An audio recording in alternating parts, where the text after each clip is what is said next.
నమస్తే, welcome to NSTV news. ముందుగా ముఖ్యాంశాలు. ఎల్లారెడ్డి పట్టణ కేంద్రంలో ఆసుపత్రి బస్టాండ్ను ఆకస్మిక తనిఖీ చేసిన ఎమ్మెల్యే మదన్ మోహన్ గారు హాస్పిటల్ బస్టాండ్ పరిశీలించి త్వరగా పూర్తి చేయాలని కాంట్రాక్టర్కి ఆదేశించడం జరిగింది.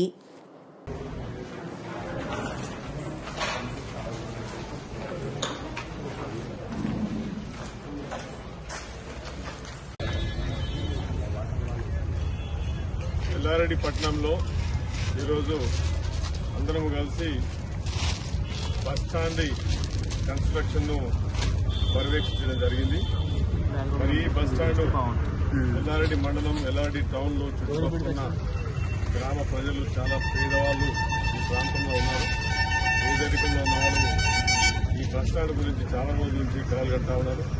మరి మేము వచ్చిన తర్వాత ఈ బస్టాండ్ని పునర్నిర్మాణం చేసి ఎక్కడైతే ఆగిపోయిందో అక్కడి నుంచి రాష్ట్ర ప్రభుత్వం నుంచి ఫైనాన్స్ మినిస్టర్ గారి నుంచి మళ్ళీ ప్రత్యేకంగా 4 కోట్ల డబ్బులు తీసుకొచ్చి దీన్ని త్వరితగతిన పూర్తి చేయాలి. ఎందుకంటే ఈడ ప్రతి ఒక్కళ్ళు బస్సులు తప్ప వాళ్ళకు ఆధారం లేదు.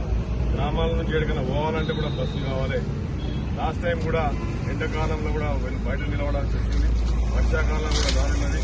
దానికి తొందరగా కాంట్రాక్టర్లు కూడా ప్రెషర్ పెట్టి 15 రోజుల లోపల బస్టాండ్ ఓపెన్ చేయాలని చెప్పి దాని గురించి ఈరోజు మేము అబ్జర్వ్ జరుగుతూ ఉంది.